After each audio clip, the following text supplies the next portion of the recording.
Now, thank you so much, ladies and gentlemen, for watching this video, and please welcome back once again to my channel. Just in case you are here for the first time, or maybe you are currently watching this and you haven't subscribed, I'm just requesting you to kindly support me by subscribing, and also you can press the notification bell so that YouTube can automatically update you by sending you the notifications immediately I post a video here on this channel. And to my subscribers, I really want to appreciate you so much, because without your support, this channel cannot be where it is currently. So feel very much welcome as you watch, and I really don't take your support for granted. So according to the information that I've just received from the HNIB is that the former head of state, Uhuru Kenyatta, is totally and completely against Raila Odinga's move to involve the International Criminal Court on the political situation here in Kenya.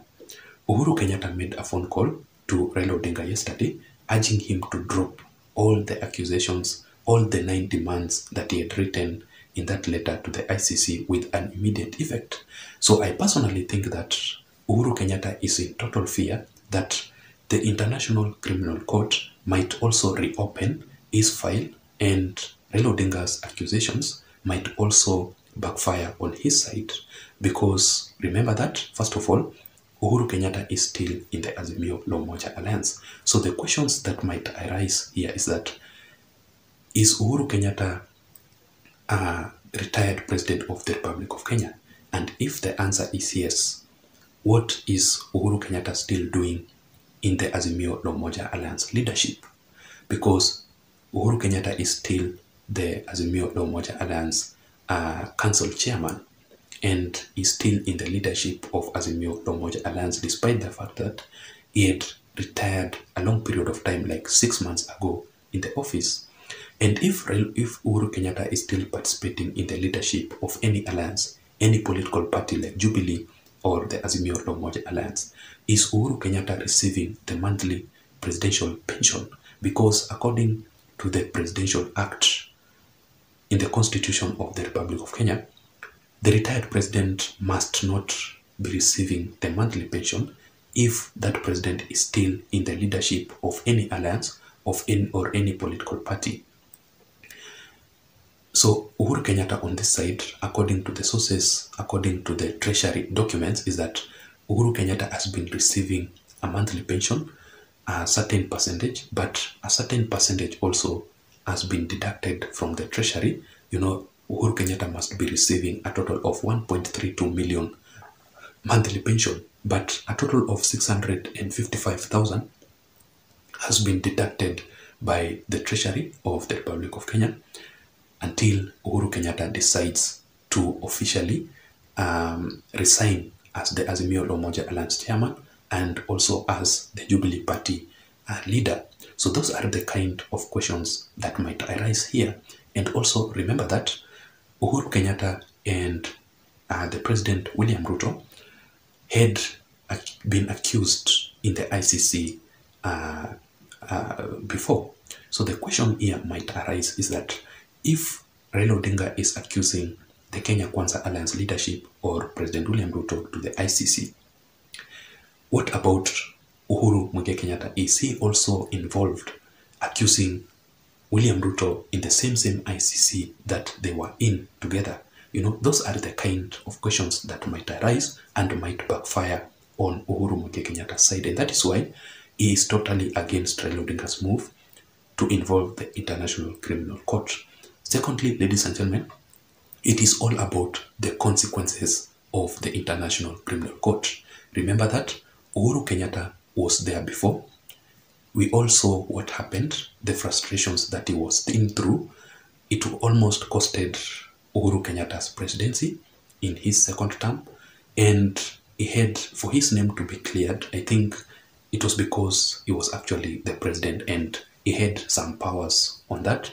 The reason as to why I'm saying that Uhuru Kenyatta's files was closed in the ICC because he was the president is that, remember that even if Uhuru Kenyatta's files were closed, the deputy president of Kenya by then, President William Ruto, his name or his file was still open in the International Criminal Court.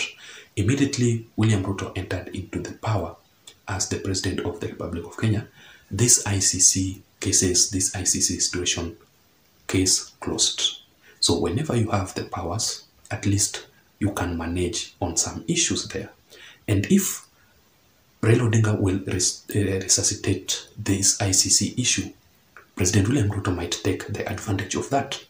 William Ruto, because he is the President of the Republic of Kenya, might initiate or negatively initiate the ICC or infiltrate the ICC for that case to backfire on Uhuru Muigai Kenyatta, and that case might be reopened on Uhuru Kenyatta's side. Currently, Uhuru Kenyatta is retired president, meaning he does not have much powers.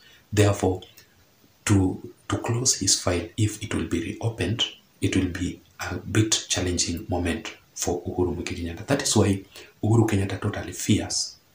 He does not want to really face the consequences of the ICC. Also, remember that one of the consequences is that Uhuru Kenyatta's case dragged for a very long period of time. For I think it was at least 8 years that Uhuru Kenyatta was facing the charges in the ICC.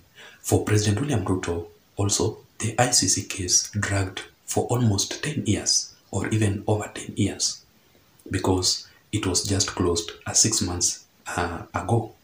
So you can clearly tell that these consequences are not good for any person.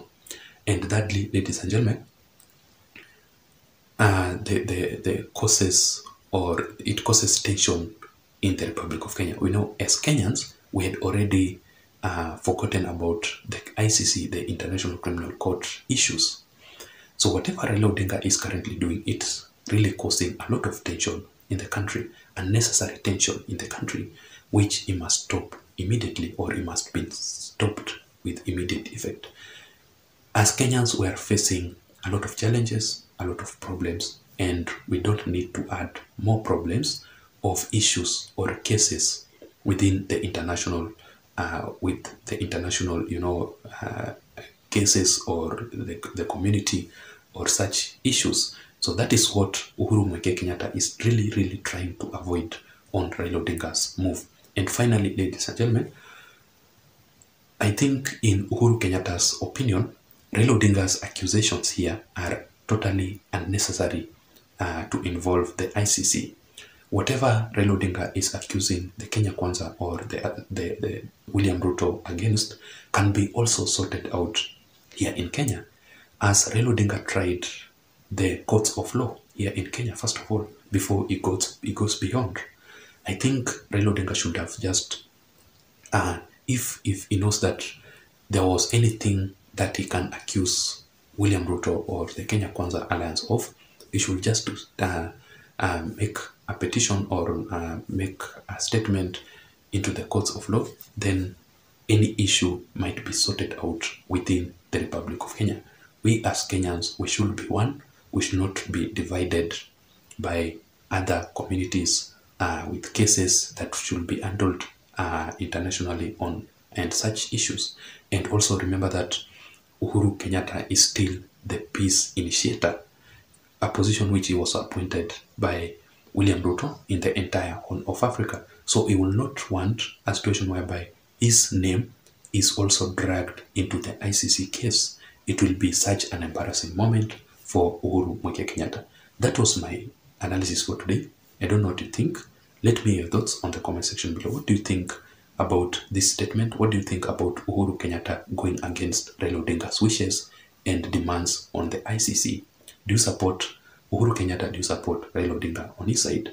Let me hear your thoughts on the comment section below. Otherwise, thank you so much for watching. Until next time, my name is Json. Bye bye.